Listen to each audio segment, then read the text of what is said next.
Good morning, আমি বিপ্লব, travels ব্লগসের host. আমরা আজকে প্যাঙ্গন লেক থেকে চেক আউট করে বেরিয়ে যাচ্ছি।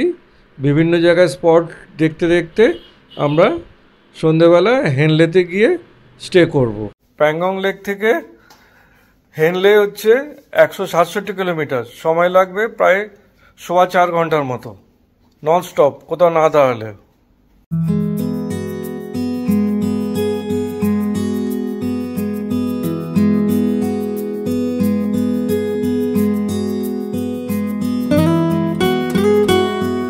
রাত্রে এত ঠান্ডা পড়েছিল বলার নেই, আর -4-5 হবে। ছিল ঘুমের খুব ব্যাঘাত ঘটেছিল আজকে।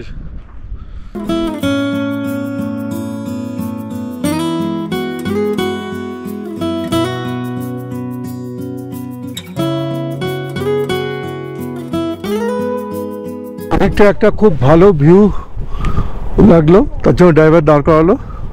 দেখুন কি সুন্দর ভিউটা, দেখুন কত সুন্দর ভিউ।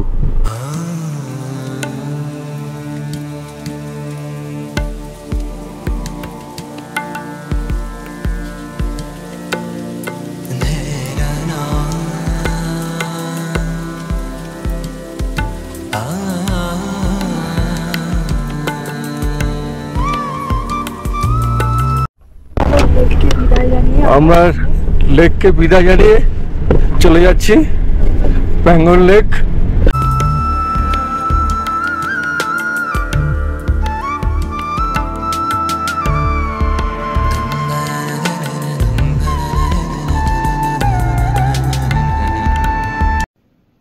প্যাঙ্গং লেক থেকে রেজাংলা মেমোরিয়াল দূরত্ব হচ্ছে 65 কিলোমিটার, সময় লাগবে 1.25 ঘন্টার মতো। গতকাল প্যাঙ্গন লেকের যে রিসর্টে আমরা ছিলাম, সেখানে আমাদের 3 জনের ডিনার আর ব্রেকফাস্ট শুদ্ধ 3000 টাকা টোটাল পড়েছিল।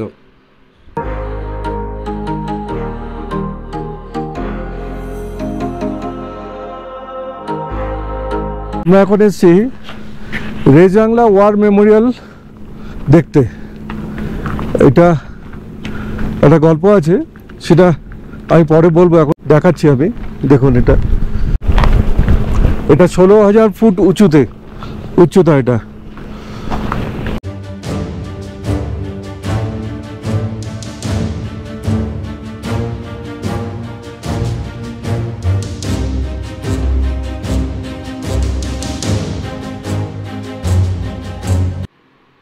রেজাংলা হচ্ছে ইন্ডিয়ান আর্মির একটা পোস্ট। 1962 সালে 18ই নভেম্বর চীন থেকে হঠাৎ প্রচুর সৈন্য এসে এইখানে আক্রমণ করে।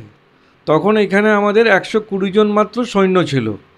তার মধ্যে তাদের মেজর ছিলেন শয়তান সিং। ওনার নেতৃত্বে লড়াই শুরু হয় এবং সারা রাত ধরে ওরা লড়াই করে এই পোস্টটাকে ওনারা বাঁচিয়ে রাখে।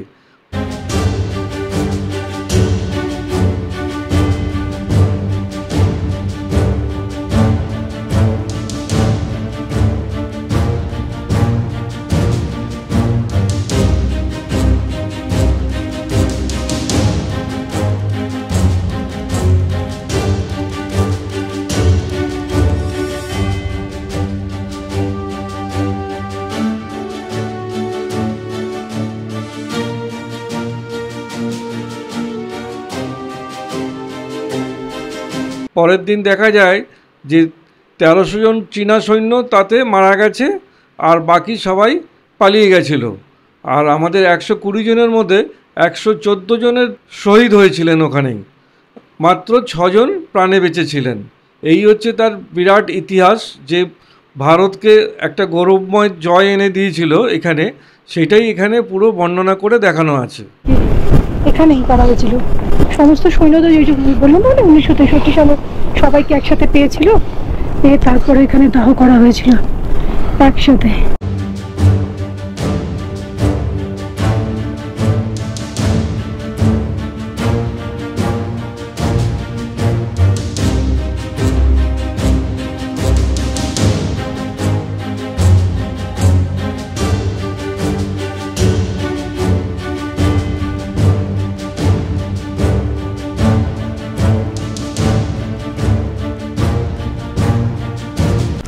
এইখানে 120 জনের নাম দিয়ে পুরো ফলকটা করা আছে, যে 120 জন সৈনিক লড়েছিল। যার আন্ডারে সবাই লড়েছিল।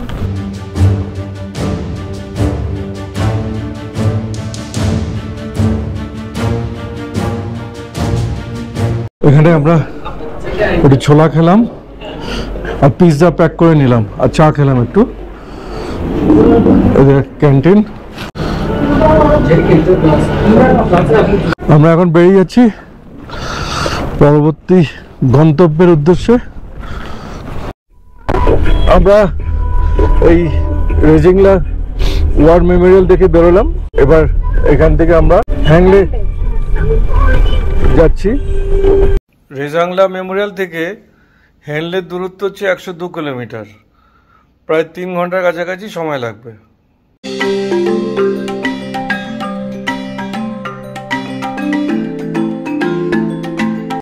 রাস্তা দিয়ে যাচ্ছি, দেখুন সৌন্দর্যটা দেখুন। আর এখানে দেখুন সব ওয়াইল্ড হর্স অনেক এখানে ঘুরে বেড়াচ্ছে। আমরা অনেক আগে দেখলাম, এখনও দেখছি ওয়াইল্ড হর্সরা সব ঘুরে বেড়াচ্ছে। এটা একটা দেখার মতো স্পট। এখানে সব বাইকাররা দাঁড়িয়ে আছে, তারাও দেখছে।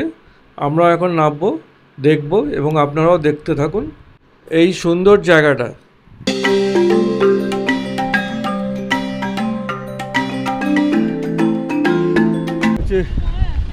সাগালা পাস দেখুন, 15,260 ফিট উচ্চতা, অল্টিটিউড যেটাকে বলে।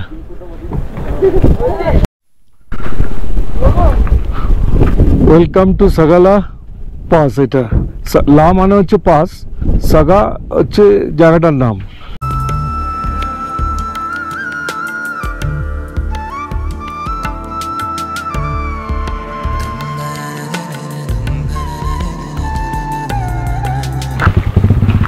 এই কাপড়গুলো বুদ্ধিস্ট ধর্মের সব বাঁধা থাকে ওদের। মলি আমাদের একটা স্টিকার লাগিয়ে দিল, কারণ এটাই হবে পার্মানেন্ট সিম্বল হচ্ছে এটা।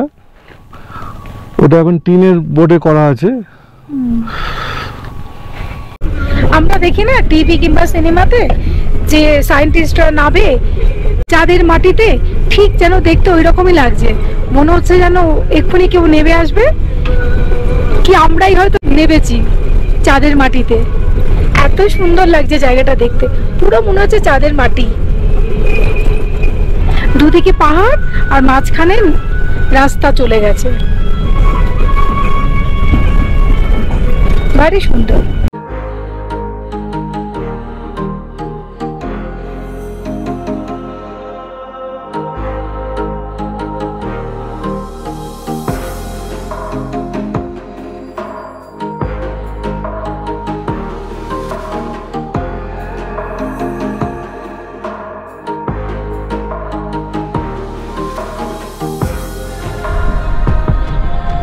লাদাখকে যত দেখছি, মানে এই জায়গাটাকে দেখে মানে এর মনে একদম প্রেমে পড়ে যাচ্ছে। আকাশটা দেখুন, আকাশে মেঘগুলো এমনভাবে হয়ে রয়েছে, মনে হচ্ছে না তুলো, সব চারিদিকে তুলো কেউ জমিয়ে রেখে দিয়েছে।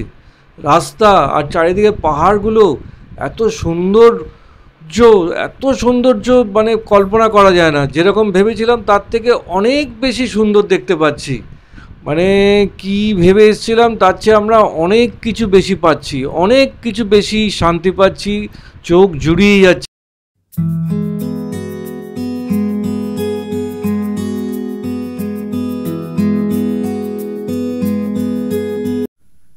ইন্ডিয়ান ইনস্টিটিউট অফ অ্যাস্ট্রোফিজিক্সের এখানে সবচেয়ে বড় টেলিস্কোপ লাগানো আছে এই হাংলেতে। দেখুন,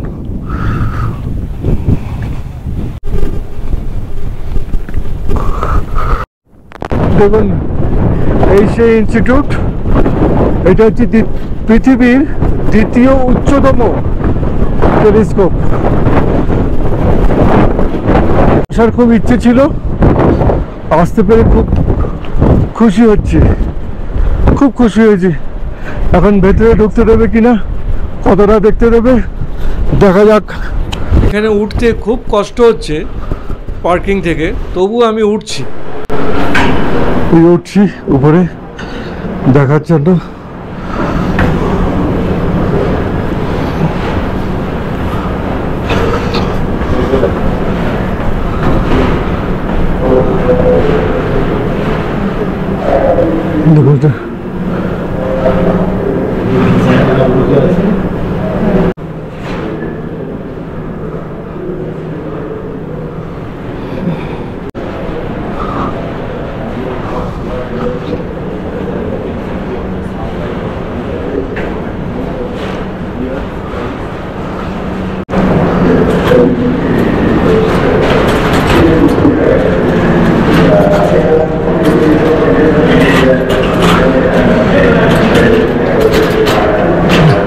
এই হচ্ছে সেই টেলিস্কোপ যাকে দেখার জন্য এত কষ্ট করে এত দূরে আসা। টেলিস্কোপটা দেখুন, এটা 360 ডিগ্রিতে ঘোরানো যায় এবং যেখানে সেট হবে তখন ওরা সেই দিকটা আবার খুলে দেয়, মানে ওয়ালটা খুলে যাবে, সেখান দিয়ে টেলিস্কোপটা আকাশটা দেখতে পাবে। এই সিস্টেমে এটা তৈরি করা, 360 ডিগ্রি সিস্টেম। ভেতর থেকে দেখে বেরিয়ে আসলাম টেলিস্কোপটা। দেখুন চারদিকটা প্রচণ্ড হাওয়া চলছে।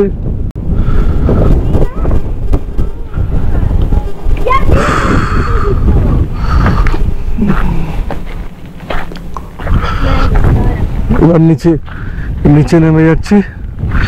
এটা প্রায় 15,000 ফুট উঁচুতে আছে।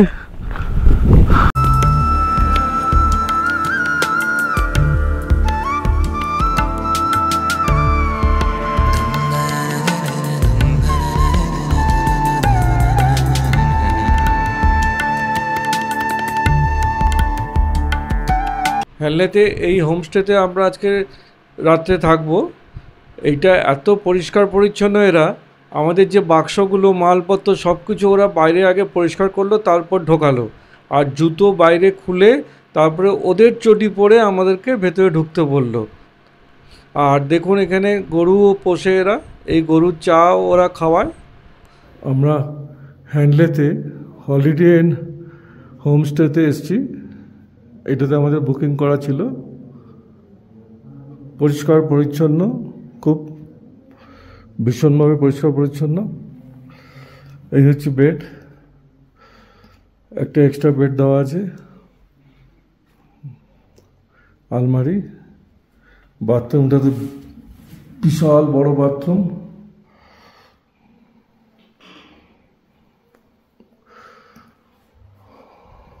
এইটা আমাদের 3,500 টাকা পড়েছে, ডিনার আর ব্রেকফাস্ট সমেত।